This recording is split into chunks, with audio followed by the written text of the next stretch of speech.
Welcome back to Feedback, where the girls are fighting. And by the girls, I mean classicists and moviegoers. As per usual, the TikTok and Substack crowd is ready to rumble, whether it comes to their takes on the Odyssey or the latest novel they are happy to pan. But even the casual Letterboxd user or Reddit threader is engaged in warfare with classicists and other academics thanks to Christopher Nolan's reimagining of the Odyssey and Emily Wilson's insistence that it was whack.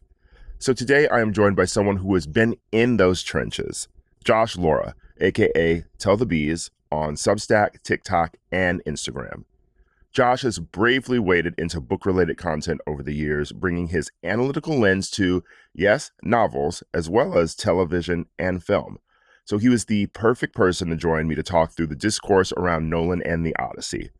Josh and I also got into how we approach criticism online, plus we had a little fun along the way chatting through everything from DNF culture, which for the uninitiated means did not finish. It's a book you tossed aside because you just weren't feeling it, to Netflix's Let's Marry Harry. But first, let me get that. Hello? Hi, Ira. How can I regain my confidence in my own sense of humor and taste when I consume so much pop culture commentary and not a ton of source material?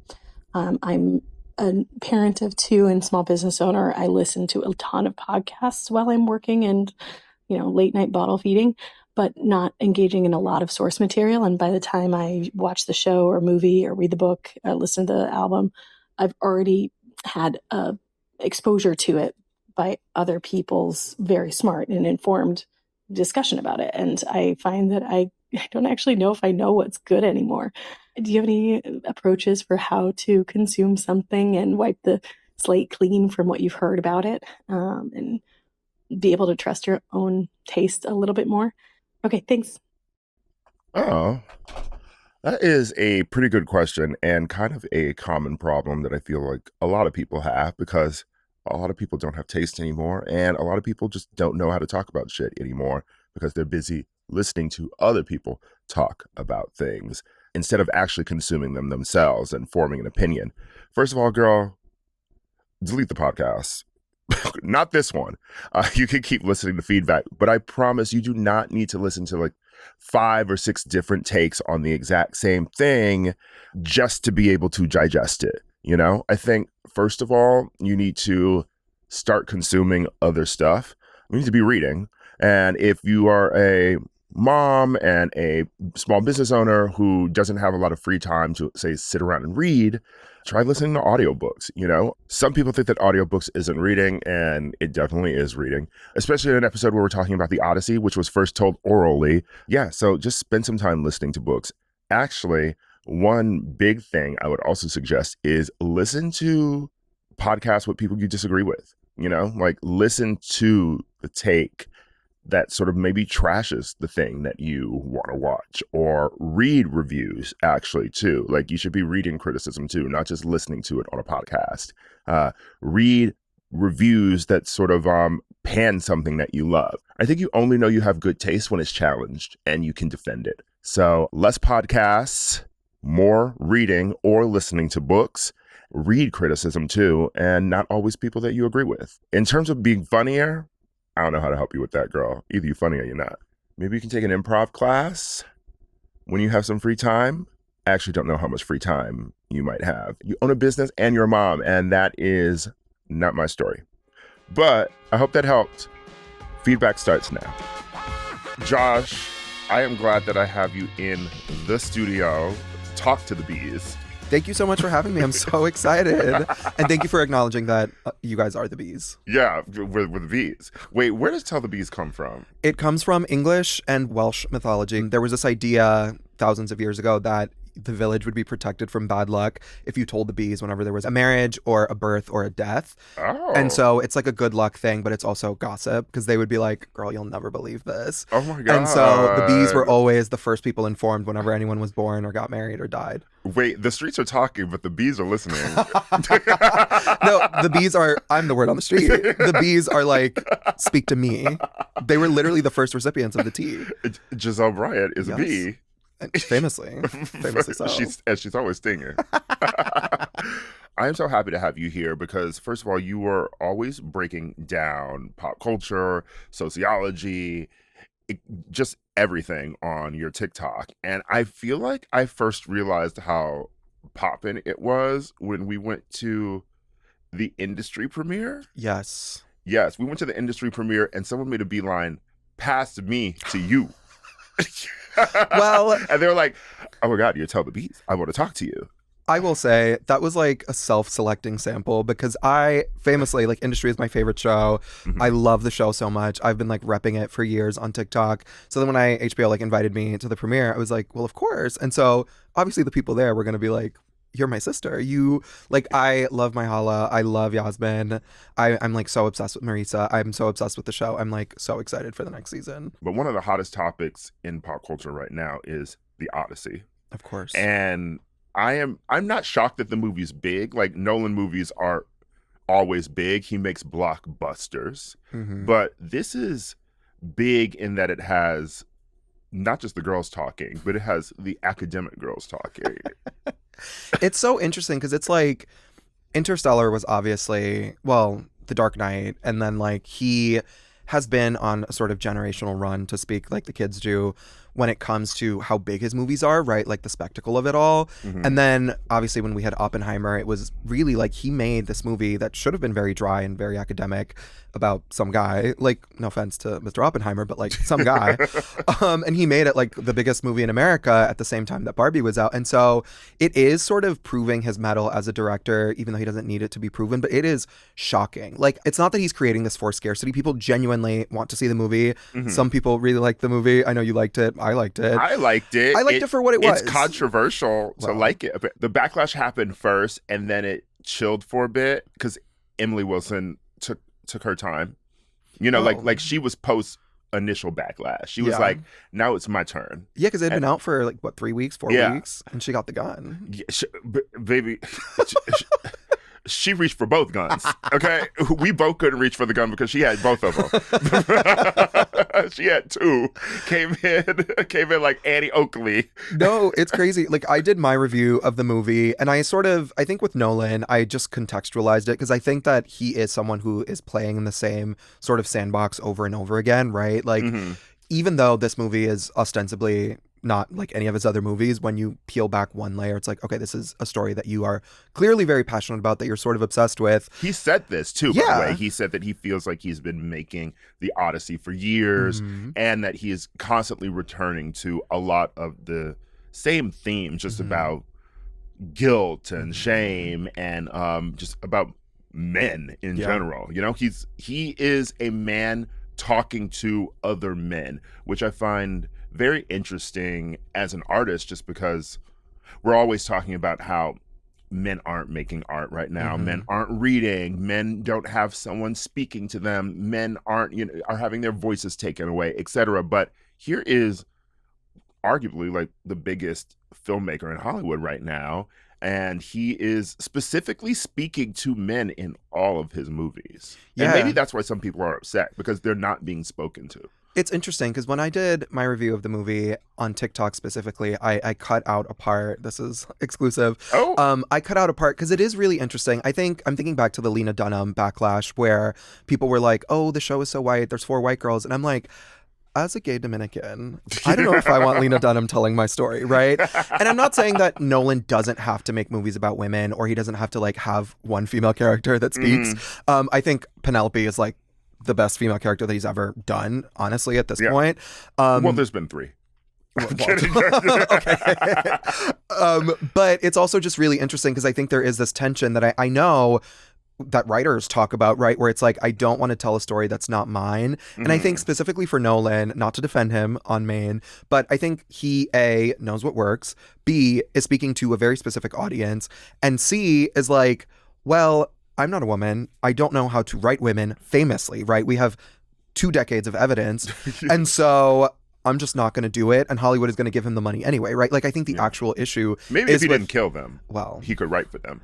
no, because in your favorite movie. In Tenet, she's alive the whole time. She's just silent. That's true. Well, she glares and she glowers and she stares and Elizabeth she's beautiful. Debicki says a lot with her height and presence. Okay, And silent, but a deadly character. She's literally the silent of the lamb. She's beautiful, but I'm also like, so the script was blank. And again, that's not her fault. Like, it's crazy because he gets such big name talent, right? Even The Prestige, which they just put on Hulu, you rewatch that movie and you're like, wait, she's a mess? I love that movie down. Same. By the way, I actually really miss Nolan's early era. Same. Even though Tenet is my fave, as I've said. The Prestige, like Insomnia, which was a gun for hire film of his. It's just like, those are fun, interesting sci-fi stories that feel weird, like they could almost be X-Files episodes, you know? And they were more about him being really inventive with a smaller budget than now I have the whole budget. Yeah. Like, I have all of Hollywood's budget. He is Hollywood. But it's interesting because, like, Inception was also this massive movie, but he was still playing, like, he was still being creative, he was still like tweaking things, and I think he does have that element of creativity, right? Like, even again, Tenet was wackadoodle. And I did not get it, by the way, when I first saw it during COVID. I was high as hell, and I was like, what the fuck am I watching? I watched it on the couch, and I tried to watch it again, and I was like, I'm done. But I don't know what's happening. My friend Angelina Burnett, a television writer, she was like, no, I love this movie down. And so she convinced me to see it again, and I went to see it when it was reissued at IMAX in 70 millimeter at Lincoln Center. And it was tea. Girl, it was tea. And then I saw it again while it was still in theaters. I was like, and I think the thing about Tenet too is too many people try to figure it out. You need to just like, you just let it vibe. Let it flow, let it wash as Tony over Braxton you. said. Okay? Yeah. Let it flow. And honestly, when I realized that it's a movie about male friendship, like that moment, there's that specific moment where with Robert Pattinson, and I feel like that's where I really fell in love with him too. It's just like, oh, this is about them being friends. He only has a certain amount of more times that he'll be able to live and do this and see his friend, right? And each moment that he gets to see him, John David Washington doesn't remember it, but Robert does. And he's like, I love you. Yeah, and it's like this great tragedy. I wasn't sure if we were going to spoil, but you said it, so. Nobody cares about me spoiling Tenet. But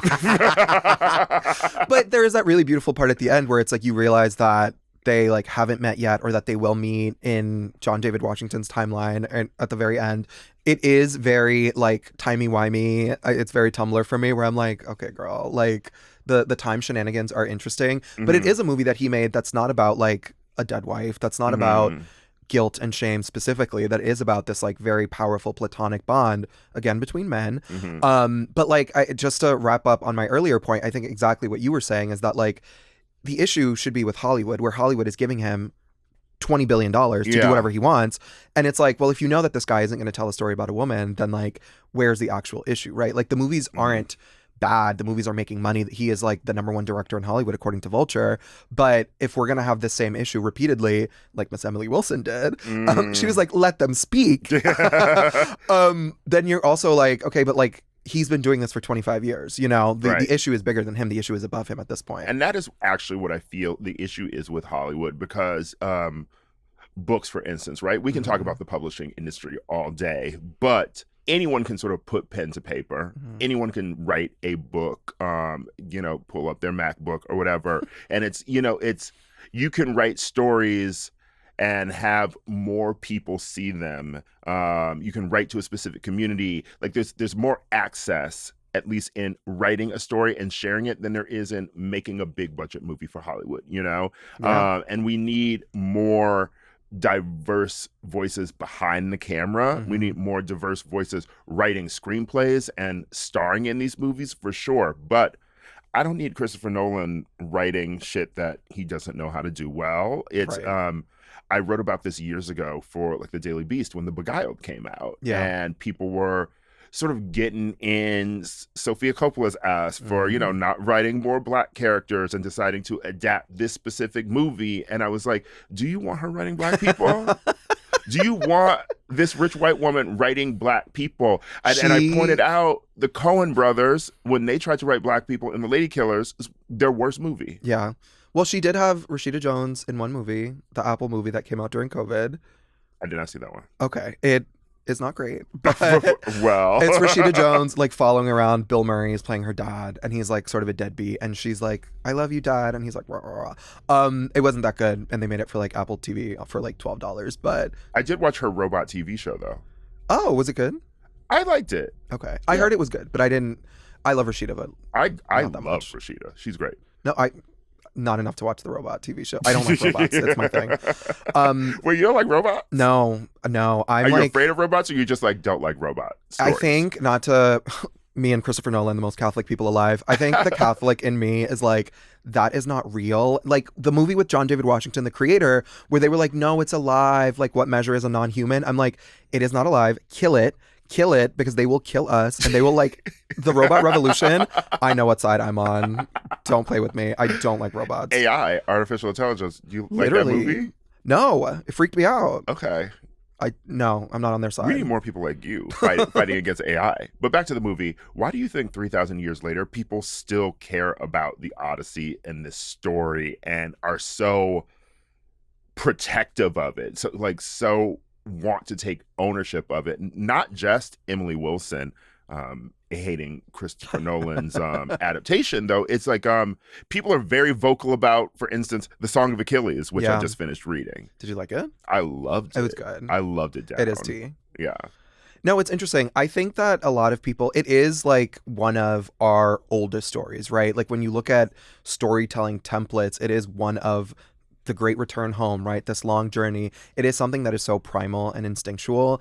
And then also because it is heartwarming, right? He wants to be reunited with his family. When you take away the shame of Troy and like the guilt of everything that he's done, which is obviously very important, but like outside of that, if you peel one layer up, it's like, okay, he just wants to go home. Like he wants to see his wife. He wants to be reunited with his son.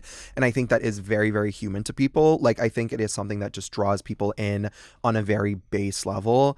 Also, not to go back to Emily Wilson, but like the fact that there are people who have studied it for their entire lives, it is one of those works that just has this like sprawling community, right? Like not every single one of the classics. I was dating someone who majored in the classics, and I was like, baby, I don't know what you're talking about, because you're just saying like Greek words and Greek names to me, and I'm like, okay. But it is one that is like instantly recognizable, because like it is one of those things that you get this with like movies and books. Sometimes it's just good. Yeah. Like sometimes it is just that good, and like something will not stand the test of time for 3,000 years if it's kind of shitty, right? Yeah. And so I think Nolan, especially adopting it, bringing it to so many more people now, is really fascinating, because it is again a reflection of all of his interests, something that he's deeply obsessed with, a story that he's very, very, very intrigued by, obsessed by, and like adept at swimming in, but also like it is something that is beloved. And I think just this spectacle, creating this giant rush to see this movie because it's good, right? Like I think seeing it on the big screen is something that was a little bit transformative, because like I had my issues with it, not to again talk about Emily Wilson, but like I had some issues with some of the casting. I had some issues with some of the writing. You know, I felt a lot of the characters were a little thin, but like something about, if you love the movies, this turning into an ad for AMC, if you love the movies, you're like sitting there in front of that big screen and you're like, that was great. Like by the end of it, you're so swept up in it that you're like, okay, that was awesome. Yeah, what's so interesting about the film for me is I was swept up in it, and I have not seen it again. And I'm sure if I see it again, those critiques are going to come to me. I gave it 5 stars on Letterboxd because for me, 5 stars on Letterboxd means it was a key. like it's like the movie was a key. Trap, it got 5 stars on my Letterboxd. Wait, what's Trap? Trap. Oh my God, Trap. with Josh Hartnett. Yes. Okay. Bye. Oh my God. Because it was a key to watch in the theaters.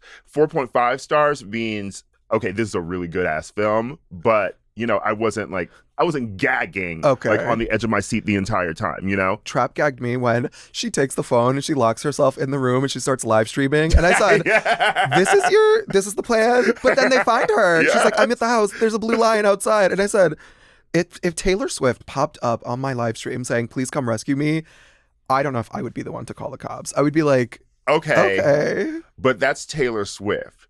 Imagine Connor's story was kidnapped and he went live on TikTok. Bye. His fans would find him, or he wouldn't go missing in the first place. Yeah, because his fans would know where the car was in the first place. They'd be like, "Who's this man who took him?" No, we would be like, "Where's Clip Chalamet? We need eyes on her first before we start the search." We have not seen eyes on her since she was punched in Paris. She was attacked by a Parisian non-binary and disappeared. She was like, I'm out of the fandom. She got disappeared by the heated rivalry fandom. They have their own struggles right now. They're really like at war. They're like tearing each other down. Well, because the casting for season 2 was announced now. So like they're at war with terrorism, racism. Most of all, they're at war with themselves. Homophobia, ageism, Club Chalamet. But I do love them. They're fun. Silent of the Lamb once more. I want to get back to Nolan. In your writing on him, you've discussed his attention to themes like identity, memory, time, masculinity, family, and his focus on the idea of like quote unquote great men always seems to lead him back to masculinity. So like, how would you summarize his particular view on masculinity, and what is he trying to explore about the male psyche? And do you think that like he still is trying to crack it? Like, do you think he cracked it with the Odyssey? Do you think he's still going to be like, nope, I got to get back in the stew?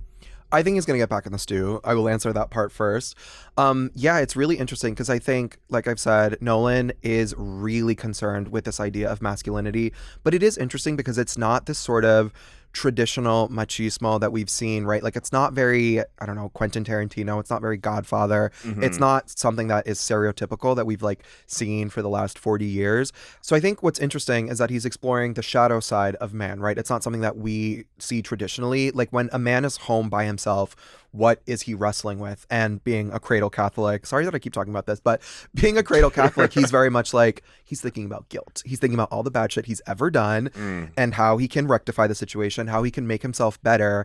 And I do think it's interesting because in the American conception of forgiveness, we talk a lot about this idea of like, you apologize, you say you're sorry, right? Think about celebrity and like influencer apologies where it's like, sorry, notes app, and you're done. But like, it is very sort of like Catholic to say, no, you need to actually atone for what you've done. Like, it's not enough to feel bad. You have to like work to rectify. You have to like actually put in hours and labor and elbow grease to make up for whatever sin you're atoning for. And we see that in Memento. We see that in The Prestige. We see that in The Dark Knight. We see that in, honestly, a little bit of Batman Begins. We see that in the Odyssey. We see that in Oppenheimer. We see that in Interstellar. Like, his great work is really wrestling with this idea of like, it is not enough to be a good man. It is not enough to be the top of your field, to be like the best astronaut in the world or Batman or the captain of who won the Trojan War, right? It is not enough. Like, you have to actually wrestle with your darkness and say, no, I want to be a good man, and I need to. Unfortunately, it does come back to his main themes of like reuniting with my family or like making up for the death of my wife, because 6 of those 7 movies have dead wife. But it is really interesting that he is still like spinning the block around this darkness, right? Like, I think other directors who are concerned with masculinity, it is the performance, right? Almost the Judith Butler of it all, where I have to like be a provider and I have to be strong and I have to be macho. And Nolan is really taking a step back and saying, no, but like, there is a deep sadness, right? There is this like weight that comes with being a man in today's society, or whatever society we're talking about, depending on the fictional universe. There is this deep weight that comes with it, and it is not enough to just like throw your hands up and say, that's crazy, right? Like, I'm self-aware, so that fixes it. No, Nolan is really concerned with this aspect of like, and what is the work that I'm going to do to close this gap? I think there is this thing where it's like, he is very specifically focused on, again, the work, the atonement. But like, when I take a step back and I'm like, what are you wrestling with? Like, what is this darkness? Like, a lot of people, and I'm not here to gossip, but a lot of people are sort of thinking about this idea that like his career is getting bigger and bigger, especially after Batman Begins and The Dark Knight, when he like really took off. And it was like more and more time away from his family. And so a lot of people are obviously connecting that dot. There's also his father. Well, I mean, and we don't know a lot about his father, but what we've been able to glean is that his father was not a good person. So if you're comparing yourself to the man who raised you and not spending enough time with your own family, that is going to manifest itself in your work. Yeah. And I don't want to say like it's like an obvious one-to-one, but I think with the last like 3 or 4 movies especially, where it's like, I am now not with my family and I'm very sad about not being with my family, right? I'm thinking about that incredible scene in Interstellar, the scene that everyone loves, where Matthew McConaughey is like sobbing when he sees Jessica Chastain. He's like really taken aback, and it's like the real sort of weight and gravity of what he's done, right? To be a great man, capital G, capital M. He's left his family for 25 years and he's like, oh my God, like the actual full brunt of it is sitting on him. And it is the most impactful scene in the movie. Like, it's beautiful. I think the end gets a little cuckoo bananas for me. I don't really like Interstellar. Oh yeah, you did say that when you talked about the ranking. Okay, we can fight, but listen, I would hop in a space pod if it meant that in 25 years I could meet Jessica Chastain. And she will be the same age. That is the real crux of the story, okay? And well, no, because he doesn't even get to meet Jessica Chastain. Yeah, he that's meets true. Ellen Burstyn. Yeah. She's old as hell when he meets her. No, but I want to meet Ellen Burstyn too. She's T. Yeah. She's gonna get a call from Ryan Murphy soon. Don't answer, please. But what does it say about our current moment that masculinity is such a key element of the summer's biggest blockbuster? Well, until Spider-Man came along, but actually, that's even the theme of Spider-Man too. Yeah, this is a real area of interest for me. So I've been writing about incels for 4 years. I'm sorry. No, I know. But, I've talked about the incelification of the internet. They are everywhere and they're closer than you think, because now everyone on TikTok is kind of an incel. It's actually crazy. But there is this real moment. So last year we had all of these articles about where are the men in literature, where are the men in movies, what's going on with men, why are men sad, right? All of these like insane articles that were sort of taking all of these disparate data points and saying they were painting a story of like despair and horror and sadness. And then a lot of people in the New Yorker, I know that there was a writer who rebutted this. I know that Carol Claire Burke has rebutted a lot of Scott Galloway's points.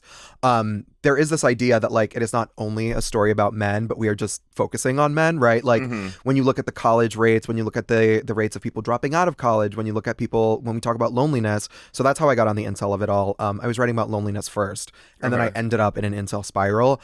But I'm hesitant to say there's a crisis of masculinity, but I think something is going on, right? It's impossible not to look up and say something's weird here, right? I actually just finished a book called The Castle. Yes, I read The Castle too. Yeah. So, he was like, where are the men? And it's like the manosphere, right? Because men aren't at factories, and like being able to get these traditional blue collar jobs that they used to be able to get in the 80s and 90s, they all went online and went crazy, which we obviously have all experienced, unfortunately. So it is interesting because Nolan, again, is sort of refracting this cultural fixation with masculinity and manhood by saying, okay, but like you can still be good, you can still do good, you can still want to be a family man and a provider, and I know that's a little bit reductive. I know that's not what the Odyssey is about, but I do think that he does have this very specific focus on like the family unit and the reunification of the family unit and like supporting your family through, hard shit, but also stepping up to the plate, right? Telemachus has a whole arc in the Odyssey about like being the man that his mother needs, right? And she's like, well, you're not enough, I need to get married. Which is hilarious, but also like, no, like that's still an arc about masculinity, right? That's an arc that like he needed to take that step and say, okay, like what does it mean for me to be a great man? And actually a critique of the sexless Odyssey is it's not just I need to get married, it's like my husband's been gone, I need to fuck. And she's real for that. Right. And Robert Pattinson is right there. Well, he's kind of ugly in this one. I'm sorry to the Robert. No, I like Robert Pattinson. I'd be one of them beggars. When I fell in love with him, the drama, that's the hottest he's ever looked. He's so good in and drama. He was really pathetic, and that did it for me. But like there was something deeply, I've talked about this on Substack. I unfortunately do gravitate towards like a real loser. But yeah. Same girl. I actually do have a question. Like, the question is for Miss Emily Wilson. Step up to the mic. When would they have had sex in the movie? Not that Nolan is famously sexless. Nolan is not really concerned with like the pleasures of the physical body, right? Like we have seen all of his movies. He's not really interested in the physicality of the human experience. Yeah. But I'm also like, baby, I saw the movie. When were they gonna fuck? Yeah. You can't even like even the boat that they were on. Even if we were like, okay, maybe the soldiers will get it Calypso? on. I know that they was fucking on that island. Calypso in her Dior. Okay. In her Dior commercial. Well, they definitely were. Yeah, I mean, they have kids. And where were the kids? Yeah, where were the kids? He cut the kids out of the myth. He said, we can only have the real kids. He said, Tom Holland or bust. No bastards. No, because it would dilute the message of the movie. Yeah. It's very Scott Summers, where it's like, yes, you have your kid, but you need to go back to your real family. Mm-hmm. She's waiting for you. Well, I mean, speaking of Marvel Comics and Tom Holland, he is in Spider-Man, and it is so interesting to me that Spider-Man also has these same themes of loneliness and masculinity. And I mean, that's always existed in the Spider-Man mythology. I mean, David Sims, who I love as a critic, called the movie very lonely in The Atlantic and was like, this isn't the fun of Spider-Man. And I was like, I don't know, some of them 60s and 70s Spider-Man comics were very depressing. Yeah. Peter Parker is a depressed individual. You can tell when they sort of contract or expand based on the decade and based on what they want Peter to be doing, right? Because there was that whole arc. Like, he has spent decades by himself, and then he spent decades with Mary Jane. But there was that recent in comics time, I think like 10 years ago, where they like did something with the universe, and then Mary Jane forgot him, and he was single again. And it's like, the story of Spider-Man is always that you are burdened with this great responsibility, and that you are fundamentally different from everyone else in your life, right? Like, he is different from Aunt May. He's different from Mary Jane. He has to keep the secret to protect them. It's standard superhero stuff, but yeah, it's Buffy. Yeah, it's literally Buffy. But when you look at it in the lens of masculinity, it is this idea that like the performance of Spider-Man, the performance of manhood, the performance of masculinity is what's actually keeping you alone, right? It's very bell hooks. I don't know if it's all about love, but it's very bell hooks, where it's like the work of being a man in today's society sort of isolates you, because the patriarchy isolates you. Like, the patriarchy doesn't thrive in community, right? That's why when we do, if you go into real like leftist Brooklyn, like that's why there is such a focus on community and such a focus on like connection, because like the actual patriarchy will work to isolate you and keep you on your own, away from your support systems, which is why it's interesting that Nolan is so focused on this like reunification. And so much of the new Spider-Man was also like, he misses his friends. Like, the whole movie. He's stalking his friends. Well, you know? yes, on Instagram. yeah. Not in that way. It's just like he's stalking them. He literally misses his friends. And you have Yelena, Black Widow, there to tell him, yo, you're crazy. You're crazy. Like, hang out with anybody. Yeah. Anybody. One of the best parts of the movie. She's so funny. Yeah, she ate. I said, ugh, I missed you. Where's Florence? Well, she was in that Masculinity movie too. Which movie? Don't Worry, Darling, which ended up being about incels. Yes, the surprise of the century, the gag of the century. But yeah, Don't Worry, Darling was really interesting because it is very much addressing this idea of like the sort of like the castle, right? The what we were put on this earth to do, to like provide and have women serve us, is no longer working, and it no longer exists. So we're going to take it by force, which is obviously horrifying and evil and disgusting. But it's interesting that there is still this like push towards traditionalism that we're seeing on TikTok as well, right? Like I think that movie sort of predicted this like real conservative turn that a lot of young people are now taking. Well, tell me a bit more about this conservative turn on TikTok. You know, you said that everyone on TikTok is turning into an incel. What do you mean by this? So there is this idea. I wrote about this when The Substance came out. So almost 2 years ago now, when I talked about the incelification of TikTok, there is this idea, because TikTok is such a visual platform and because the algorithm rewards people who are conventionally beautiful, whatever that means. I mean, we know what it means sociologically, you know, people who are lighter skin and straighter features, etc. The algorithm very much rewards them. So it's created this really warped value system in a lot of young people, where they now see the people who are successful on TikTok making millions of dollars, like Addison Rae or the other one, Charlie D'Amelio or whoever, and they say, my life would be so easy if I was skinny or white or thin or blonde or beautiful, right? Like, the core ethos of this whole thing is like, I would have no problems. My life would be perfect. I would be so happy if this thing worked out for me, which is sort of The Substance, right? And so there is no real pushback against this idea. I feel like when we were growing up in the 90s and the early aughts, obviously it was horrific paparazzi culture. It was horrific skinny culture. Like, the way that we treated women was horrific and disgusting, but at the same time it wasn't this wholehearted embrace of like, okay, like I think people now, especially people who are very young, they're not like questioning what they're seeing on the phone. They're like, okay, well, this person is rich and successful and famous, so they must be successful and famous because they're thin, or they must be successful and famous because they're pretty. And it's like, no, like that's part of it, but like you have to do a little bit of digging, because if your entire value system is, it's very capitalistic, it's very patriarchal, right? If your entire value system is based on this idea that like, I just want to be as hot as possible, it's like, no. And then on the flip side, where the incel of it all comes in, is that like a lot of people obviously are not that, right? Like a lot of people, we don't all look like Charlie D'Amelio, right? Like not all of us are whoever. I don't even know what she looks like. We're not all like Paige Lorenz or Paige Paul or whatever. Like there is an archetype of like the TikTok influencer and the TikTok beautiful. Yeah. But so many of us are outside of that people say, well, this is why I'm single. I'm single because I'm not thin. I'm single because I'm not white. I'm single because I'm not blonde. I'm single because I'm not X or Y or Z. I'm not pretty. I'm not beautiful. And it's really bad in the gay community. I'm exclusive. I'm actually writing about this now. There is this real, and I just saw that it's happening to the lesbian community, which is crazy because I thought that it could never happen there. But like, there are so many gay guys that are like sad posting or lonely posting about like, I would have a boyfriend if I was 6'3". I would have a boyfriend if I looked like, I don't know, Harry Jousey. Like, and you're like, okay, girl, but like, okay, we're gonna get to Harry Jousey in a moment because I have a lot of questions. But the gay thing first, I'll address that. That is so interesting to me because I feel like I've seen an uptick in gay content. There's someone who I blocked on Instagram the other day because every single post is, this guy ghosted me. Oh my God. And it's, what do you want us to get out of this? It's like, at this point, he's probably ghosting you because he saw your content. Right. No, it's crazy. It is, somebody that I follow calls it commiseration content, where it's like, I'm sorry, this is a little mean, you guys. But it's very like the lonely will sort of congregate because other people in the comments, if it goes viral, will be like, me too, that happened to me, that's so crazy, gay dating is broken.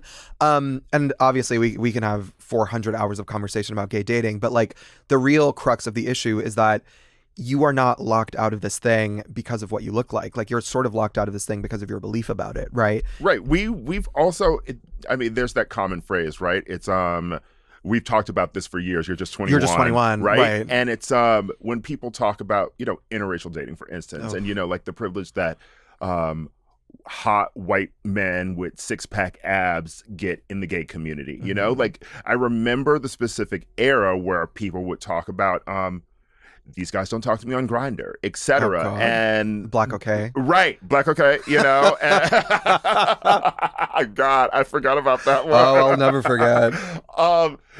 And the response I always had to that was, well, why don't you try dating anyone else? Right. Literally. Or you can't be mad at this person for not wanting to date you because they are your ideal, because wouldn't that also mean that their ideal is themselves? And which we've seen, they date each other. Yeah. It is really interesting because I also see this rise of, like, I call it the age of entitlement. A lot of people now post online in this really sort of whiny way where it's like, I want that thing and it's crazy that I can't have it. And I'm like, well, why would you have it? You haven't done any work. Like, this is honestly, not to, again, back to the incels, but like, you haven't done any work on yourself to sort of deserve this thing. And not deserve, obviously, everyone deserves love on Substack. I'm very clear about that. When I talk about loneliness, I say, there are people that will date you. There are people that will sleep with you. There are people that will hook up with you. You just got to find them, right? Like, this is also people who don't leave the house because, I don't know. I'm sorry. I grew up in the Midwest. I grew up in Milwaukee. You know, I worked. I read your book. I know what you were doing. Yeah. Oh, not too much. Not too much about Borders, the bathroom. The way you knew exactly what I was talking about. Yes, I did. I read the book.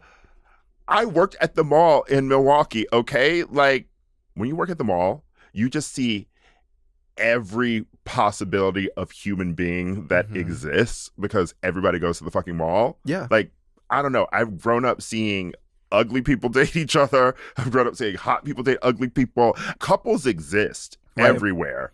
And they're all not dating like the hot people on TikTok. Like, regular people have love too.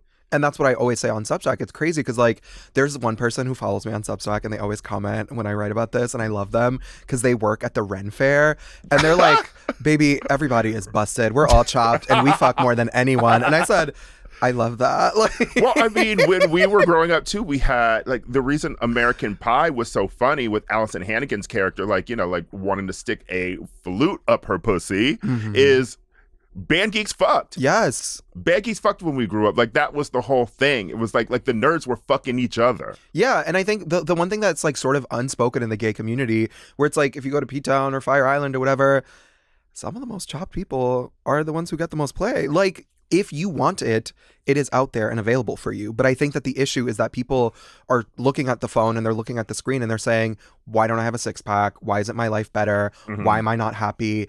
And they're sort of conflating all three of these things into one thing. And they're saying, well, it's because I'm not hot. And I'm like, well, I don't think it's that. Well, there's also no pushback right now, too. I've actually had this theory that this sort of like positivity culture that came out of a response to like Perez Hilton and just people like sort of like clapping back on Twitter, et cetera, right? You know, like that's how people like me and like other people like got their careers, you know, like Chrissy Teigen, when she was dragged for her old tweets, it was kind of the norm to tell a celebrity, kill yourself, you know, like people used to do shit like that, right? Yeah.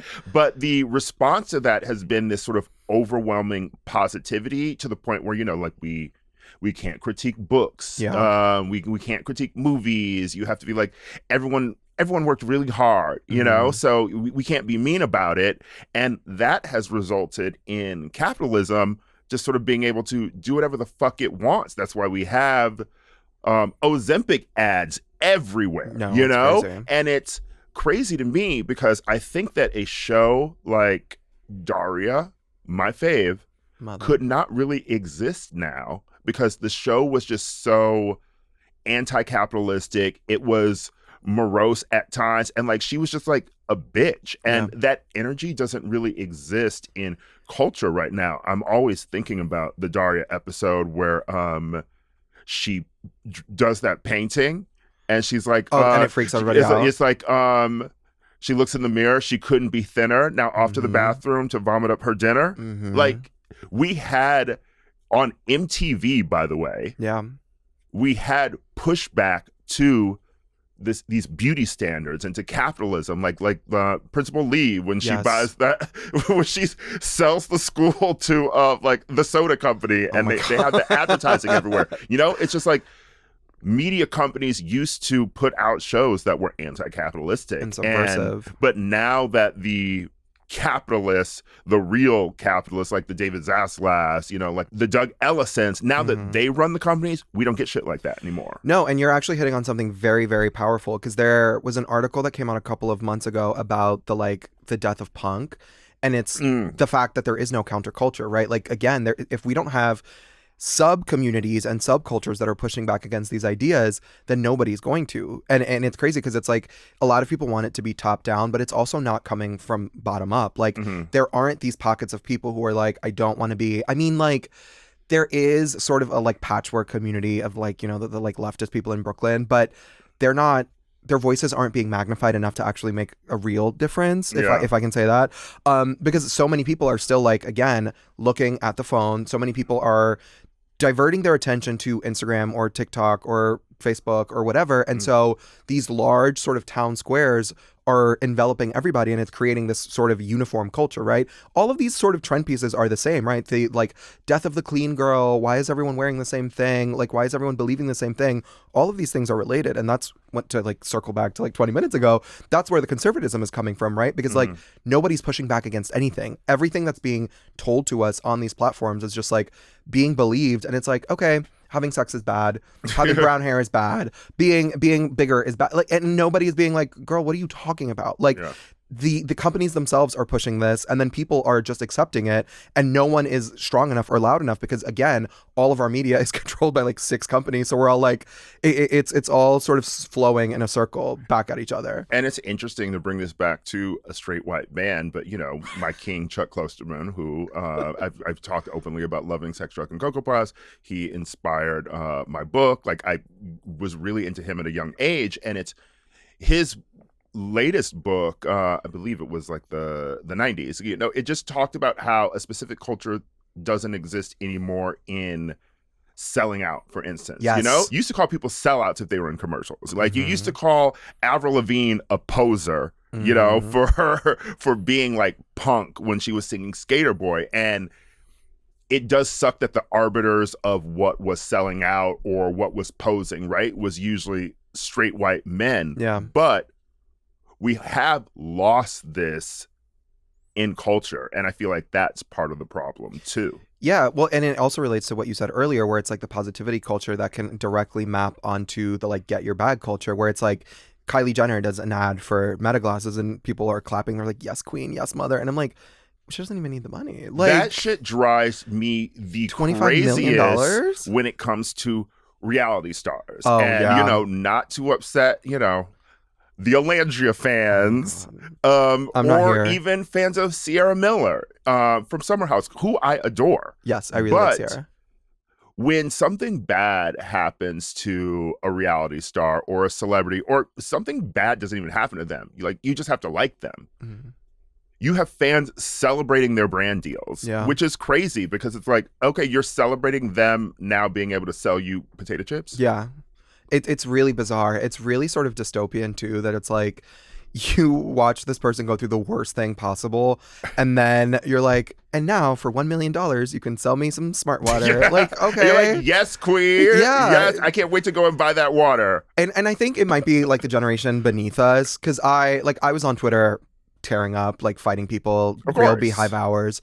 And so I would never, like, when celebrities get brand deals, I don't even see it. Like, I don't give a fuck. Yeah, I don't care. I'm like, what are you talking about? They're the like, articles that publish when Taylor Swift is like a new billionaire, or it's like Rihanna just inked this deal, etc. I see it and I'm like, it has nothing to do with me. Yeah, the only time I ever celebrated a brand deal was when I walked into that AMC and I saw Nicole Kidman on that big ass screen. I said, now I get to see my mother all the time. Yes, she does need to get back in the studio.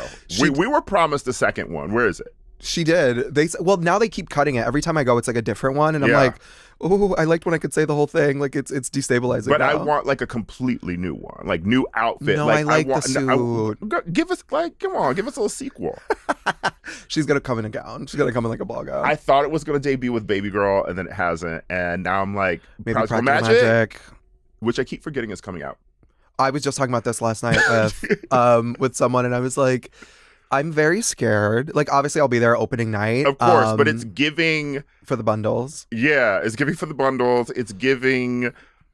Maybe it should be on streaming or something. Just, I saw a promo for it yesterday, and I completely forgot that this movie was happening, which is crazy because when it was announced and before it was announced, we were people wanted a Practical Magic too. Yeah. What's the Kyle Richards? We were so happy that day. We had no idea how terrible it would become. It's very that. Like I mean, Nicole and Sandra were talking recently, I think at the AMC like premiere surprise thing, and Sandra was like, it just felt like the right time, and people were like, how many times did they ask you? And Nicole was like, a lot. We've been asking her like every year for 20 years. And I said, okay. Of course it's the right time for Sandra now. I mean, well, she's been through the wire. I feel so bad for her. I would celebrate her getting a brand deal, actually. Well, she doesn't need a brand deal. Like, she's a 90s movie star. Of she course. has money. She's wealthy. Yeah. And she seems like she saved her coins. And thank God. And did not invest with Bernie Madoff. Because there is this really random thing where it's like, I thought you were rich. And I think it was like right after COVID where I was like, okay, the recession is coming. Recession indicator was when I saw Anna Kendrick in a commercial, and then Ryan Reynolds was in a commercial, and then... But this ties to exactly what you were saying about people on TikTok thinking that everyone has these glamorous lives, right? Because it's not just these big stars. It happened to me. Or like TV writers or like comedians that I know, right? When COVID hit, you sort of realize that we don't have a lot of money. No. And like COVID hit us, and then the writer strike hit us, and then the actor strike hit people. But come to ask our followers, we're wealthy. Everyone's rich. You know, everyone's rich. We all live in LA. We all live in mansions. And it's like, we actually don't. Yeah. You just think that because we're doing something that you wish that you could be doing. Like visibility is not income. No. I'm always reminded of when Portia on Real Housewives, right? Like this was in her memoir. She said after that first season, she was like, I have more followers on Instagram than I have money in the bank. Well, yes. And that's when she realized she needed to start making money. Yeah. No, and it's really tough because we are in this weird moment where it's like, honestly, with the concept of selling out, also, when we were growing up 25 years ago, it was seen as sort of craven to want to be famous. Mm-hmm. And now not because of reality TV, but like with influencers and reality TV and all of these things combining into the attention economy, people are very like hungry for the come up. People want to be famous more than anything else now, right? Like all of Gen Alpha wants to be YouTubers. Mm-hmm. Don't quote me on that. It's something like 60%, but like whatever. So they want to have this thing. They want eyeballs on them. And it's like, well, the eyeballs on them don't necessarily equate to money. It used to be not cool to be a stan. Oh, and say that. No. And stans, like, there was this awareness. So you remember in like 2015 to 2018 where we were like, stans are crazy, right? Mm-hmm. When Barbs were at their peak power, when Swifties were at their peak power, when the K-pop kids hit the scene, we were like, okay, they're like, something's not right. Like I'm scared. That's actually, I feel like, when a lot of the Beehive started maturing. No, we all turned 27 and we're like, we were like, got my purse. I gotta go. No, literally, I went to grad school. I literally went to grad school and stopped being in the Beehive. I was like, I have to get a job. Like, yeah. I can't fight with people on Twitter anymore. No, it's crazy. Like literally, we all turned like between 25 and 30 and we're like, that's enough, I think. Yeah. She's gonna be good regardless. Okay.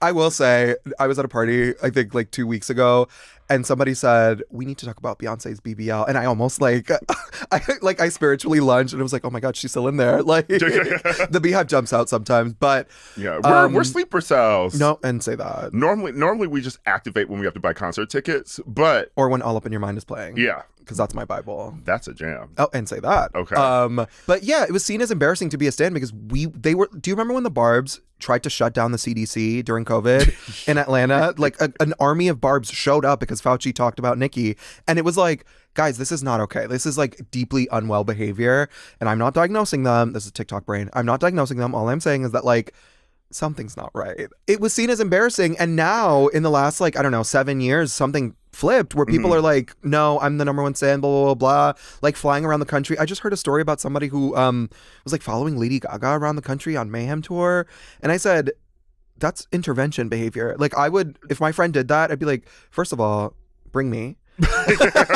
And then second of all, let's go home. Was it the dog thief again? Is he was there for round 2. No, he's in prison. Okay. And they give him a long time.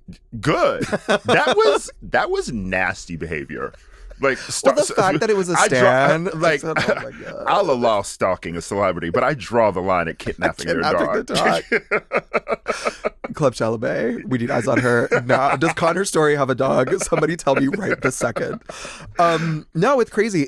All of this stuff that was seen as deeply antisocial, 15 years ago is now just normalized. Mm-hmm. People just say whatever they want online. People will call you the N-word. Like a fan of a celebrity called me a slur the other day on TikTok, and I was like, damn, this is just up? Like nobody's gonna right. Who's looking out for me? They really just let it fly now. Yeah, no, it's really crazy. And to sort of tie everything together, this is again this push towards conservatism where it's like people are saying anything now. People are saying slurs. Like the internet has just gotten really scary and really dark because people are like, well, this is the way things are. I want to address another thing you do on TikTok, which is you are a big part of BookTok. Mm-hmm. Or would you consider yourself a part of BookTok?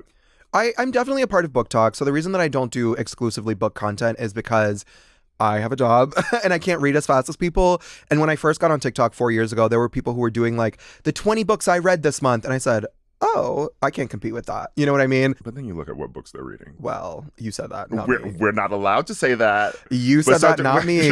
But I was like, I cannot compete with somebody who's reading 25 books a month. Yeah. And so I will do 3 or 2 book reviews a week for stuff that I like.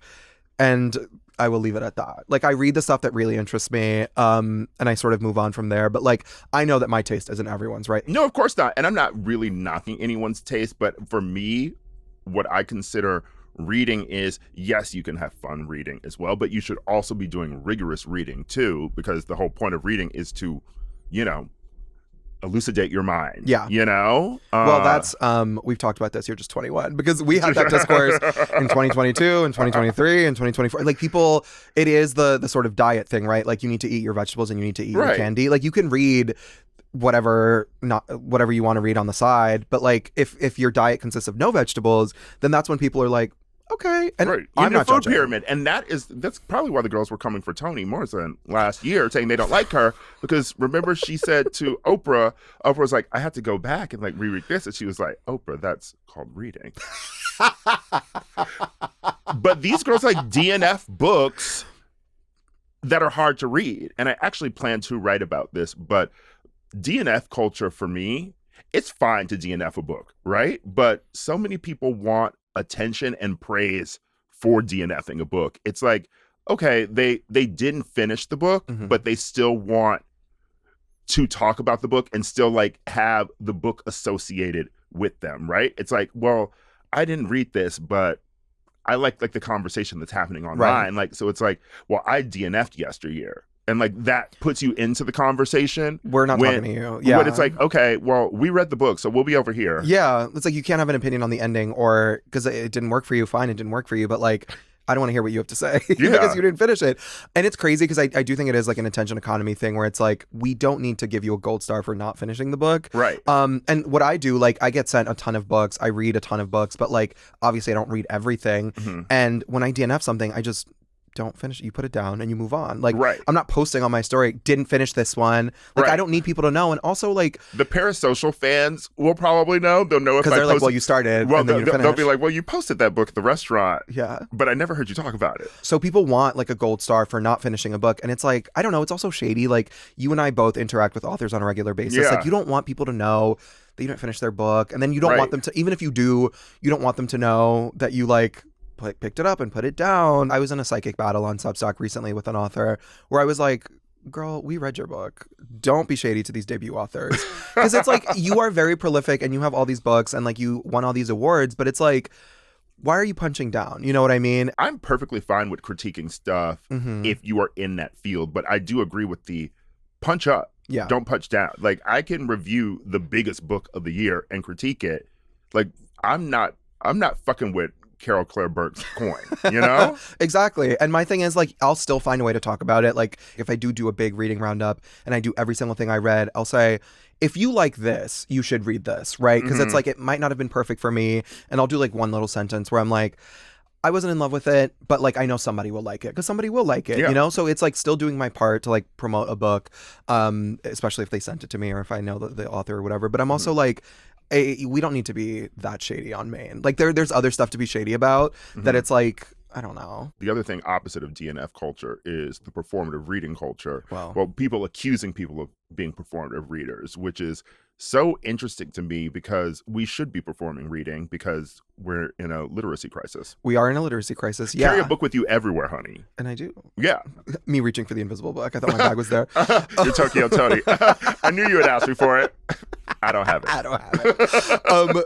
No, it's really crazy because it's also like I took myself out of the running with the like one-upmanship only because I knew it does feel a little bit performative, but I'm also not judging people because I know like not everybody is doing everything I'm doing, right? Like I'm writing a novel, I'm working a full-time job, I'm doing TikTok, I'm doing Substack. Like I know that I'm not making as much time for reading as other people, but I do sometimes I'm like, okay, you read 27 books last month, and then the next month somebody's like, well, I read 30, and you see them like fighting each other, and you're like, okay, you guys, like, and the whole like our audiobooks reading conversation that comes up every 6 months, I'm like I would rather terrorize the guy with the stick and poke tattoos at the bar with his, you know, he's reading all about love. Yeah. Than like fight with you guys. Cause it's like, what are we doing? Like at least somebody's reading, you know? Which, by the way, Rachel Cusk and Ben Lerner's books, great as audiobooks. I just read a review that said, listen to transcription, don't read it. So I'm going to do that. I think it was me. You did. Yes, it was yourself. me quoting the artist of the artist. I literally read your Substack and I was like, I'm going to listen to transcription. Yeah. Thank you. Well, at least you know I read it. See? Yes. See? What has also interested me in the book space too is people are always talking about how there aren't books for men or men aren't getting book deals. They're mostly saying this on Substack, yeah, of where course. they're angry that they don't have book deals. Wow. But Flesh won the Booker Prize last year, Mm-hmm. and I read it, and it's good as hell. Okay. I loved it. I didn't tap in. Like men are writing, and we're reading their work. Mm-hmm. It's straight white men too. Ben Lerner, for instance, too. Yeah, and the guy who did Lazar. Yeah. People are dragging that book, though. I do plan to read it. I saw the Substack, the viral Substack that people were dragging it. I do want to read it because it's 200 pages. There's always a viral pan on Substack. Yeah. Well, where else is it going to go viral? And these people do have rent to pay. No, and they do. And I do think that there is this, and we've talked about this, there is this like culture of like contrarianism that's very popular on Substack where people will like hate on some of the bigger books of the year or some of the bigger movies of the year. And you're like, okay, it's like, it's not for everyone. You know what I mean? Like, I think that trying to chase this virality or this fame through like tearing someone else down. And listen, I'm mean on the internet. I'm famously mean. That's not what I'm saying. But you never see the inverse. Like, I would love to see the essay about what you love. Right. Because if you're going to tear this down, I need to know your taste. Right. You need to know that you have a point of view. And especially, like, I'm thinking of the one that went viral last year about Ocean Vuong. I'm like, the only thing we know about you is that you hated this book. And, like, it might be the most beautifully written critique of all time. And, like, it's, like, well-researched and well-cited and everything else. But I'm like, are we going to click on the next thing you write? Right. Because I think you have to earn your pans, too. Right. Because, not to gatekeep and say, like, you have to be a journalist with bylines, etc., or, like, have worked at a media company. But you should have other things on your Substack, then, that catch my interest so that I can garner your taste level, what you're interested in, etc. I loved reading Roger Ebert when he panned a movie in high school because I knew what he liked, I knew what he didn't like. Sometimes you could anticipate, oh, he's not going to like this movie. Yeah. And it would be fun to read or to listen to him pan it on at the movies, right? And I feel like for me, as someone who's been in the media game for a minute, people know kind of when I'm going to like something. People know when I'm not going to like something. But I feel like I've also earned the right to pan something because people know what I like already. They know that I'm not just panning this for the attention. To be a hater. Yeah. And like, again, because you have such a body of work, people know what you like. Like, you wrote a whole book about things that you like and things that you love. No, and I think it's interesting because I think what you don't want to happen, and this is like one of my fears, is that like, if you make your career off of dragging people, there was this big critic a couple of years ago who would do these incredible pans, and then their book came out and everybody said, page 1, let's read your book. And they fucking demolished them. And the book wasn't that good. I read it. Silence of the Lamb? The Silent of the Lamb, yeah. I said, well, you did like 400 pans in a row and then they gave you a book deal and now look at you. Like, you do have to play with the light and dark. You do have to play with the shadow. You can't just like... You gotta back it up. Yeah. You can't just make your career off of dragging other people's art. Because like, and you've said this on Substack too, where's yours? Where's the book? Where's the essay? Where's the movie? Like, at some point, like, obviously you don't need to be... What's the Raven Simone quote where it's like, you don't need to know how to do a backflip to know that you did a backflip wrong. Right. But like, at some point, especially in this game, you have to like speak to what you're talking about. And the book is out there. I know people who didn't like it, and that's perfectly fine. Which is crazy that they told you, honestly. But... No, I saw their Goodreads. No, you're not supposed to go on there. I know I'm not supposed to go on there. I actually never go on there. I never check, but for some reason, I just wanted to check this specific person. And I did. Hater. Yeah. But you know what? I'm friends with them. Yeah. And they just haven't brought it up. They didn't like my book, and that's fine. Oh my God, that's crazy. Oh, this is like Real Housewives too. We'd be like on vacation together and I'm like, what'd you think of my book? And then pull out the Goodreads. Like Adriana in Miami, you like printed it out on a piece of paper and you're like, speak. On the men front thing though, too, I sent you this New York Times article about Anthony Jeselnik. Oh my God. Yes, you did. Well, that was just so funny to me because he was called like a new literary tastemaker, and I actually like his comedy quite a lot. Yeah. But it just seems like the media is really ready to mint new voices in the book world who are straight white men because they want to feel like they're combating the literary crisis. I don't know. It's interesting because it's so many, like there are so many female-led book clubs, right? Like everybody has a book club now. That's like the hot thing. But, and then John Mulaney, which... Does he have one? He had one briefly last year because he started his the same week that Jeremiah from Love Island started his. And I was like, when one good man starts a book club, an evil one must start one. It's like the balance of the universe. So with Anthony Jeselnik, I was interested because I have actually read his book reviews on Vulture. They did a whole thing with him last year. I can predict Obama's like end of year list like 70%, right? There are books that come out and you're like, yes, yes, yes, yes, yes. And if I were tasked or hired to create a list of like books for men that speak to the modern man's experience, I got like 4 out of 5 books that he read. I was like, yeah, that's exactly what I would pick. Right? Don't recommend Stoner to me. Well, it's like Stoner. It's like The Vegetarian. It's like Flesh. Like he is reading good books that are like objectively good. Of course, I mean they're good, but everyone's talking about them. Right. You know, I didn't see anything that was like surprising or like a tension point. Right. Like I will say for me, people know my taste. Right. Like sad people getting divorced or whatever. But like I'll read a book about like sisters in Maine. Like I love witch books. Yeah. I'll read like some random historical, like there are curveballs that's like, okay, a real person, like idiosyncrasies of a real human. Yeah. And when I looked at his list, I was like, okay, modern tastemaker for men, where it's like he's picking books written by men that are like objectively good, that are very, very well reviewed, that are bestsellers, that like okay. And I get that he wants to get other men to read, which is noble. Yeah, it is very noble. I love the intent behind it, but I also think that you could get them to read something a little more off the beaten path. It could still be written by a man, but just not the ones that everyone's talking about. I'm a bad book influencer only because it's very hard to influence me. With Stoner, I'm like, there is no meat for me. Like, there's no hook where I will like sink into. Well, that's where a real tastemaker comes from, though, right? Because you need someone who can distill the interesting parts of a book, and it can be a book that everyone's talking about, right? Like you can distill the interesting parts of a book and then present them to people in a way that not everyone else is doing. And that's the real skill. And I do think that, like, to go back to Anthony Jeselnik very quickly, I think it's a very specific thing where he is noble for wanting to get men to read and to like move forward in this direction. It's sort of like to tie even into Nolan, this idea of like, what are different visions of masculinity? Like, what are different ways that we can sort of perform this, that we can do this? Like, what can we sit with that's different? Because again, I looked at the book list and I said, these are interesting, right? They're not sort of stereotypical, but if you're going to really interrogate masculinity, like we're both saying, I do think you need to like veer slightly in a different direction. Because I think maybe it's a Trojan horse. Maybe he's only had it for a minute, and now he had the New York Times profile. Maybe the next book is going to be something really faggy. Well, because it's like, it's all books written by like sort of straight white guys for straight white guys, which I get, again, fine. But like, hit him with something weird. I don't know. Yeah. I have one last question for you. Of course. Earlier in the episode, I said that we would get back to this. Who the fuck is Harry Jowsey? A beautiful segue. A beautiful man with a beautiful accent who I just see everywhere now. And I saw so many people on Threads the other night talking about the Let's Marry Harry finale. Yeah. And first of all, I didn't know the show had dropped.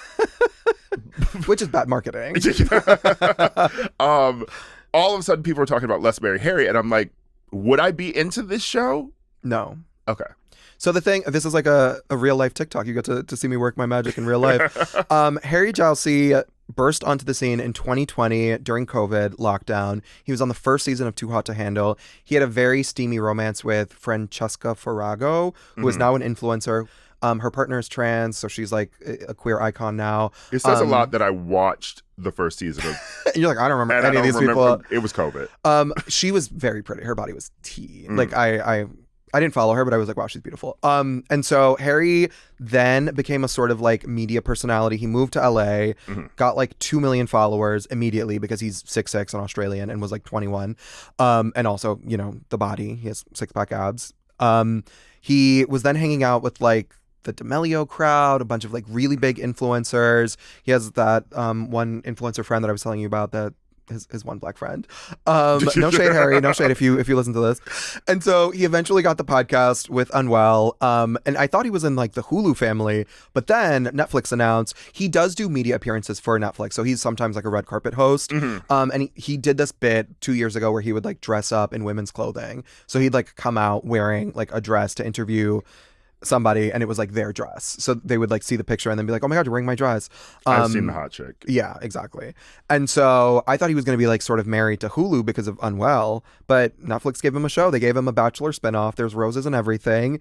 Someone online compared it to Flavor of Love and Rock of Love. I don't think that's happening.